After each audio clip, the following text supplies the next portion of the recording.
What if I told you that one music festival, started as a small one-day experiment, would grow into one of the biggest cultural events in New York City? What if I told you that the same festival now brings together hip-hop, pop, indie, K-pop, and global superstars, all on one stage, one park, one unforgettable weekend? Today, we're diving into the history of Governor's Ball, how it evolved, and why Gov Ball 2026 might be its most exciting year yet. If you're new here, welcome. And if you're a longtime music lover, you already know Gov Ball isn't just a festival, it's a New York summer tradition, but it didn't always look like this. Governor's Ball Music Festival began back in 2011.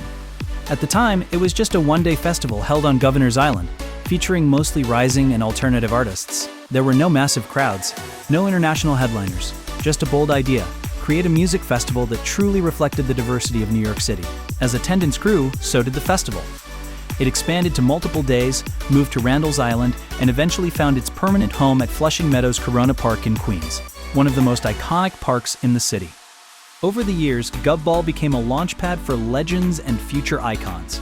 Artists like The Strokes, Kendrick Lamar, Billie Eilish, SZA, Post Malone, and many others headlined the festival, some before they reached global superstardom. What made Gov Ball different was its balance. Mainstream headliners, breakout artists, underground favorites. Every year felt like a snapshot of where music culture was headed. And that brings us to today. Because Gov Ball 2026 isn't just another year, it's a reflection of how global music has become. Different languages, different sounds, one crowd. Friday, June 5th. The weekend opened strong with Lorde making a highly anticipated return alongside Baby Keem. This night blends emotional, introspective pop with modern hip-hop energy, setting the tone for the entire festival. Saturday, June 6th. Saturday brings one of the most global lineups Gov Ball has ever seen. Stray Kids, one of the biggest K-pop groups in the world, headline alongside Uchis, whose sound blends R&B, soul, and Latin influence. Supporting acts range from indie rock to electronic and experimental music, making Saturday a true cultural crossover. Sunday, June 7th.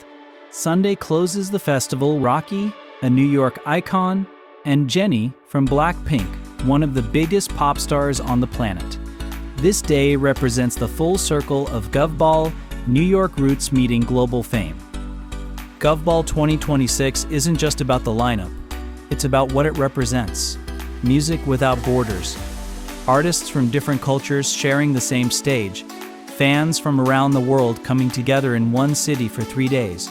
New York becomes the center of the music universe. And at the center of it all is Flushing Meadows Corona Park, located in Queens, New York, the exact place where Governor's Ball 2026 will take over from June 5th through June 7th. This is where the festival's history meets its future, where thousands of voices sing the same lyrics, where moments turn into memories. Whether this is your first Gov Ball or your 10th, this is where the story continues. So now I'll ask you, who are you most excited to see at Gov Ball 2026? Which day would you go to? And what moment do you think will become legendary? If you enjoyed this breakdown, hit like, subscribe, and share your thoughts in the comments. I'll see you in the crowd.